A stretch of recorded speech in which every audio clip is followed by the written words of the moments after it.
Bapak Ibu saudara-saudara yang terkasih dalam Tuhan, ya, siswa-siswi SMA Katolik Santo Andreas Palo bersama frater kepala sekolah dan staf guru yang hadir. Selamat pagi semua. Pagi, Pastor. Masih agak loyo. Selamat pagi semua. Pagi, Pastor. Ya. Dua lilin sudah bernyala.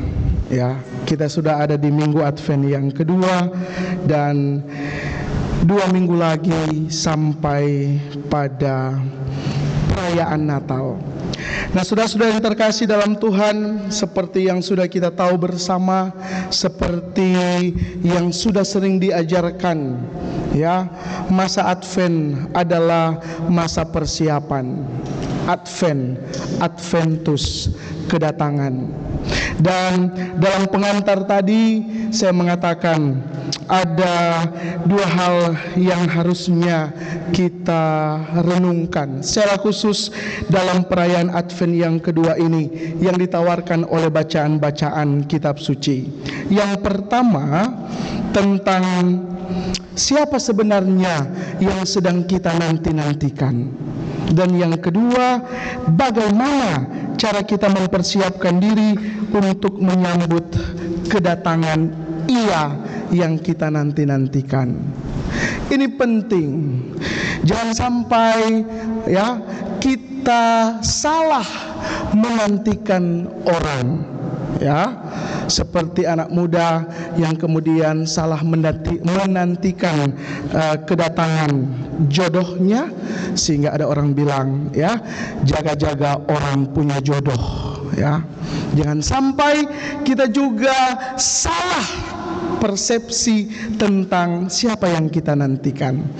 Bacaan-bacaan hari ini sesungguhnya menjawab, ya, dan kembali menjelaskan kepada kita, menyampaikan kepada kita siapa yang kita nantikan. Yesaya dalam bacaan yang pertama menyampaikan, ya, seorang pemimpin yang datang untuk menghakimi orang lemah dengan adil, yang menghakimi orang tertindas dengan kejujurannya, seorang pemimpin yang pemerintahannya dipenuhi dengan kebenaran dan kesetiaan, yang kemudian buah dari kepemimpinan itu adalah suasana damai, suasana tentram, suasana nyaman. Itulah dia yang kita nanti-nantikan, ya, yang secara singkat orang sebut Raja Damai, ya. Sehingga kalau kita tahu siapa yang kita nantikan, kita tahu apa yang harus kita persiapkan, ya.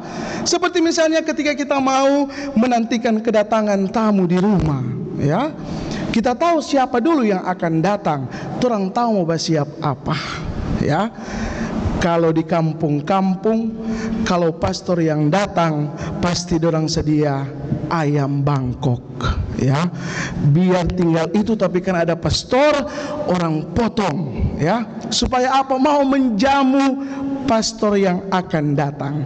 Tapi kalau yang datang cuma saudara dekat marjao, ya gula-gula cukup, ya.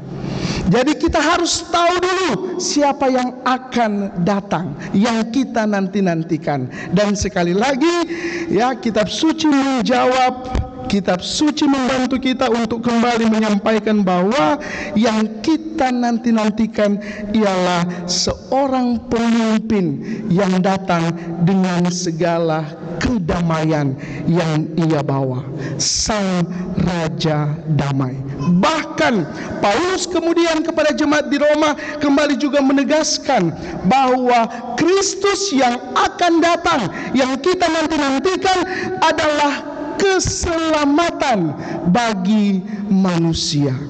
Maka saudara-saudara yang terkasih, menantikan Sang Raja Damai yang menawarkan keselamatan kepada umat manusia, apa yang harus, ya, kita persiapkan, ya. Kalau di Manado, sudah berbunyi ber ber ber ber, maka orang mulai mempersiapkan Natal, ya. Orang sudah mulai dengan dekorasi, ornamen, ya. Jalan ke lorong-lorong, bau mentega, bau harum kukis-kukis mentega mulai terasa, ya. Malah kalau ke Manado sekarang akan mulai kelihatan orang dengan penampilan-penampilan berbeda. Yang dulunya hitam sudah mulai jadi merah, mulai jadi kuning, mulai jadi gold, silver, biru, ungu dan sebagainya, ya. Untuk ibu-ibu sosialita mulai searching dan browsing mau pakai outfit apa untuk Natal, seragam, ya. Orang mulai cari banyak hal untuk mempersiapkan perayaan Natal, ya. Pertanyaannya, selaraskah dengan perayaan masa Advent? Kita diajak untuk pertama-tama bukan mempersiapkan hal luaran, tetapi mempersiapkan hati kita. Karena yang datang ini Raja Damai. Apakah hati kita sudah damai? Belum. Kenapa belum damai, pastor? Masih dapat kubadian dengan itu tanta di sebelah sana. Masih dapat kubadian dengan itu tamang guru sana. Masih dapat kubadian dengan pai tua, dengan suami, dengan istri dan sebagainya. Itu berarti kita belum siap menantikan kedatangan Sang Raja Damai. Maka kita harus mempersiapkan itu. Dengan jalan apa? Yohanes Pembaptis menyerukan pertobatan. Ya, mungkin pakai bahasa orang Manado, so pasti dengar kata pertobatan, ya. Tetapi inilah cara terbaik untuk mempersiapkan diri, karena pertobatan menjadi jalan utama yang harus ditempuh dalam sebuah proses panjang dari perjalanan hidup manusia. Bertobat dan bertobat. Maka Gereja Katolik selalu menawarkan sakramen pertobatan. Permasalahannya banyak yang dimau bertobat, ya. Ada yang apa suka kita berdosa, ya. Tidak ada dosa. Ada pelayanan sakramen tobat di wilayah rohani, datang apa kita mau mengaku, ya. Mulai tidak ada dosa, nanti mulai jalan miring-miring, ya, mulai tarik-tarik kaki, bibir mulai lengko-lengko, akal pastor, kenapa terlalu banyak dosa kita, ya. Waktu sadar, waktu sehat, merasa tidak berdosa, tidak perlu bertobat. Nanti sakit baru mulai cari. Tidak salah, tetapi sedikit terlambat, ya. Maka saudara-saudara yang terkasih, sekali lagi hari-hari ini kita diajak untuk kembali kepada Allah, bertobat untuk mempersiapkan kedatangan Sang Raja Damai. Supaya yang paling penting ketika Raja Damai itu datang, hati kita sudah sungguh-sungguh siap dengan kedamaian itu. Berdamai dengan Allah, berdamai dengan sesama, ya. Cuma memang kalau bicara tentang sakramen tobat, dilema, ya. Aduh, siapa yang di wilayah rohani, ya, patoran, Pastor Miki. Ya, jangan sampai Pastor Miki semua bilang di khotbah, ya.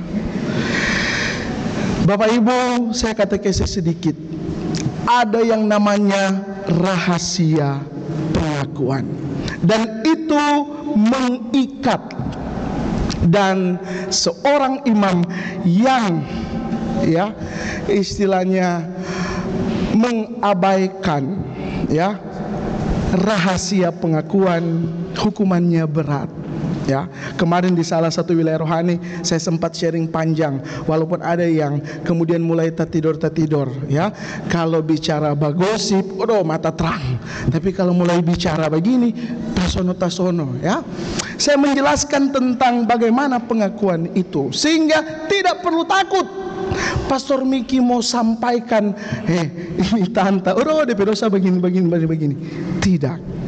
Cuman memang itulah bagaimana hati kita untuk mau datang, karena bukan pastornya, tetapi kami datang dalam bentuk bahasa Latin bilang in persona Christi, alter Christi. Kami datang sebagai perpanjangan tangan Allah yang maha belas kasih, yang mau menerima siapapun yang datang bertobat, dan apapun yang kita ungkapkan. Maka mulai ada pertanyaan, pastor, boleh kalau mengaku dosa, kemudian itu dosa lain orang cuma sebut dalam hati?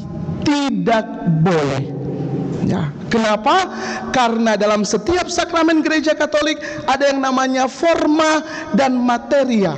Sebagaimana sakramen baptisan yang membuat sakramen itu sah, contoh sakramen baptis adalah materinya air, bukan Sprite, apalagi cap tikus, Dan yang membuat sah adalah kata-kata ini, aku membaptis engkau dalam nama Bapa dan Putra dan Roh Kudus. Kalau kita pakai air, kalau kita pakai rumusan itu, baptisan itu sah.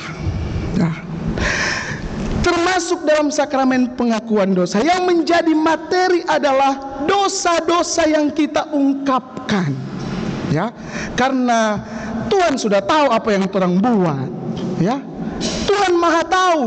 Dia mau orang, mana ada bilang cuma sebut, karena itu materinya dan formanya kata-kata yang imam ungkapkan. Aku melepaskan engkau dari dosa, pergilah dan jangan berbuat dosa lagi. Jadi kalau kita tidak sebut, apakah diampuni atau tidak?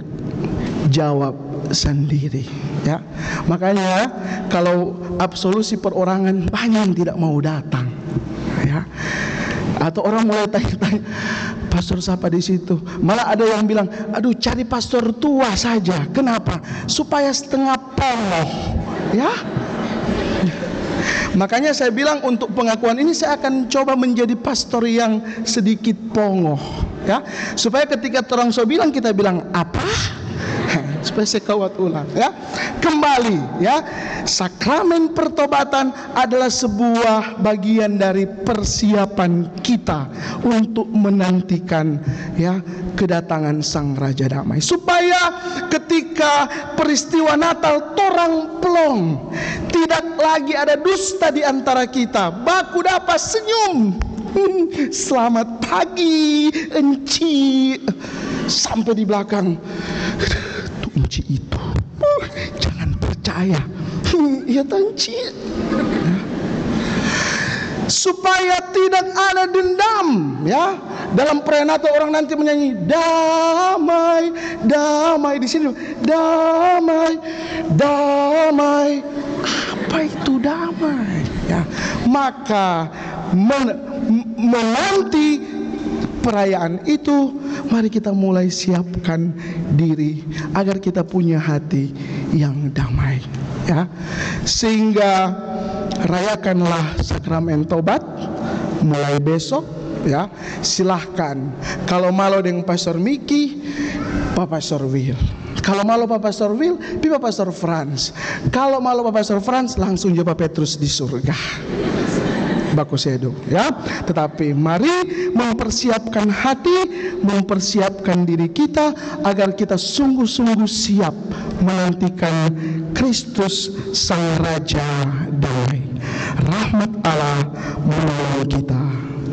Amin.